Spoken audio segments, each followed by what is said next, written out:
agree to, and I call the honourable member for Fairfax. Thank you, Deputy Speaker. The Sunshine Coast area of Peregian, which straddles my electorate of Fairfax, as well as my colleague Lou O'Brien of Wide Bay, was the site of one of the first fires in this extraordinarily traumatic fire season that has just kept getting worse and that possibly still has forebodingly weeks, who knows, maybe months to run.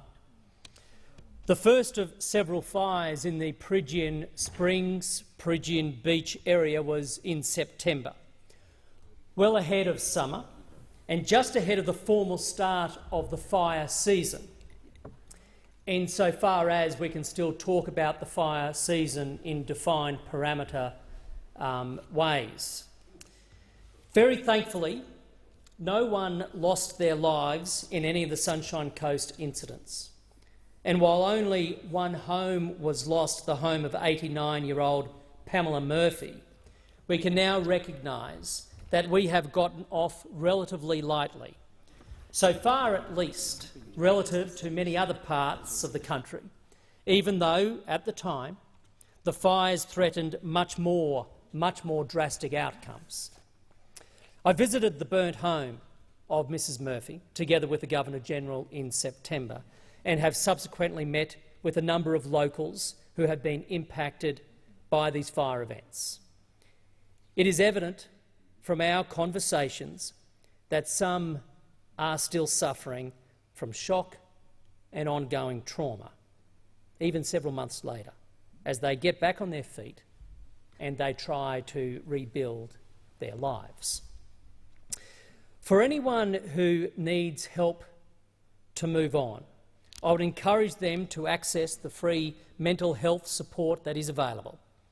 The Morrison government has provided access to 10 free counselling sessions, either via people's GP, without need for a diagnosis or a mental health plan, or by contacting any registered psychiatrist or psychologist. As is the case for scores, if not hundreds of communities right across the country ever since, we are and we will forever be thankful on the Sunshine Coast for the extraordinary commitment, the skill and bravery of volunteer as well as professional firefighters and all other emergency responders, police and medical personnel included, for averting the vastly more negative outcomes that were so closely possible. And I'd like to make special mention to groups like the Salvation Army, who provided meals and support to those on the front line, and the wonderful volunteers at Coolum Beach Surf Lifesaving Club, who promptly set up an emergency response centre for those who are unable to return to their homes or who were forced to flee the advancing fire. Since the fires really shifted gear, with the massive fires that developed in New South Wales from late October and South Australia from November, and Victoria's Gippsland from December, and now virtually to Canberra's doorstep via the Namanji fires, the loss of life, of property, of flora and fauna, of livestock has been truly devastating. The numbers continue to change rapidly, but we are talking currently 33 lives lost, including 6 brave firefighters. Almost 3,000 homes destroyed and around 19 million hectares have burnt, an area greater than the landmass of Greece, to give one measure of sheer scale to the event that we are enduring. And injuries and damages to homes, well, these just continue to multiply, and they are certainly in multiples greater than the numbers I've just provided. Livestock losses are currently estimated at close to 100,000, and with regards to loss of wildlife, it is unimaginable just to fathom what some of the experts have predicted: well over 1 billion creatures that have died in these fires. To say that this has been and still is a traumatic experience for the nation is obviously an understatement. Impacts obviously vast, varied, and sadly they will be enduring.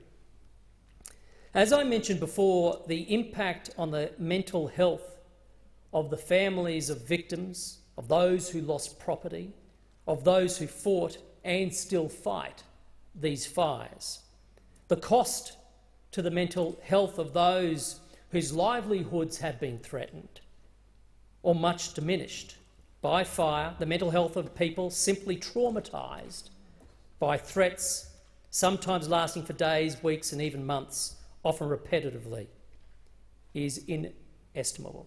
You cannot estimate this impact. And so at this point is the ultimate dollar cost in replacement, lost income, lost opportunity, lost momentum.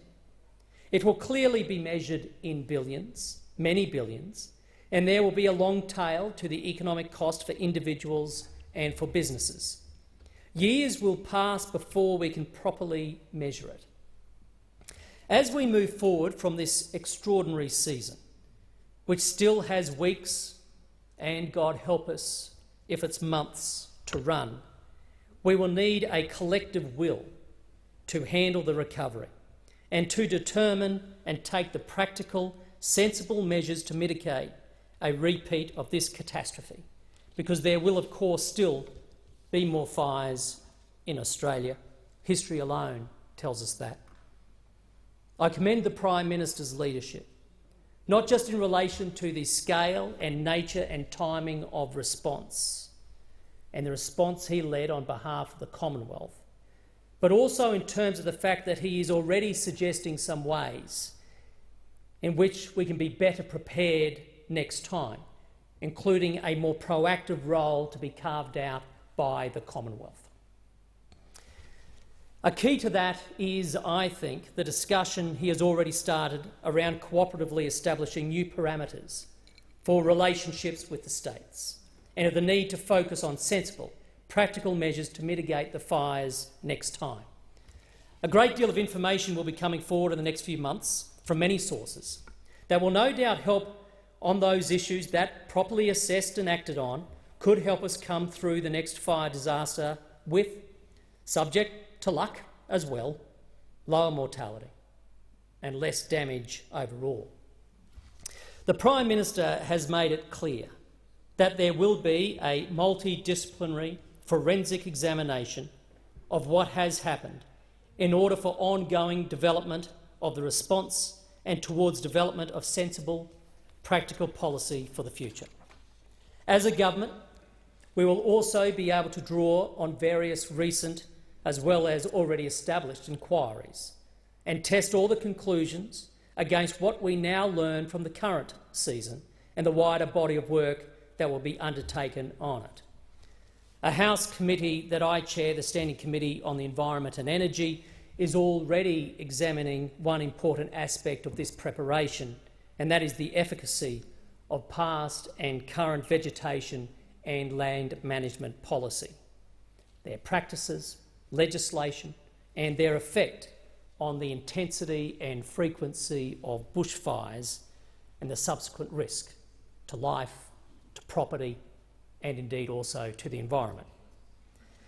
The issue was referred to the committee in those terms on December the 5th by the Minister for Water Resources, Drought, Rural Finance, Natural Disaster and Emergency Management, the Honourable David Littleproud. At that time, our hope was that we had already been through the worst of the bushfire season, Deputy Speaker. But in light of the voracity of these fires and in recognition of the fact that it is ongoing, the committee resolved last month, only a few weeks ago, to extend the deadline of submissions for that inquiry to the 31st of March. And this is so we will not be calling on individuals or agencies still working on the front line, nor diverting resources from more urgent activity. Deputy Speaker, this is one of the more important sets of issues that need to be properly examined by the nation. We need to understand that there's no doubt as the climate gets hotter, longer and drier, the environment for bushfires worsen.